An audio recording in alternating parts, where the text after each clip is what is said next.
बिस्मिल्लाहिर्रहमानिर्रहीम। अस्सलामु अलैकुम ख़वातीन व हज़रात, कैसी हो? उम्मीद करता हूँ आप सारे ठीक ठाक होंगे। अल्लाह के फजल और करम से आज का वीडियो करते हैं शुरू।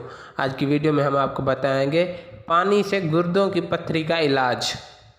गुर्दों के मुख्तलिफ अमराज में से एक पथरी बन जाना है, जो काफ़ी आम है और दुनिया भर में हर 11 में से एक शख्स को अपनी ज़िंदगी में गुर्दों की पथरी का सामना होता है।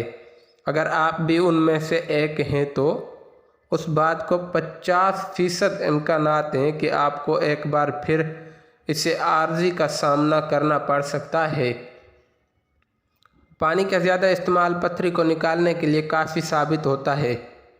वो अफराद जो इस मर्ज़ में मुब्तला हो चुके हैं वो लाजमी पानी का इस्तेमाल ज़्यादा से ज़्यादा करें ताकि आपके गुर्दे पथरी से निजात हासिल कर सकें। ताहम अगर वो पेशाब की नाली में फंस जाए या पेचीदगियों का बहस बने तो फिर सर्जरी करवाना पड़ती है।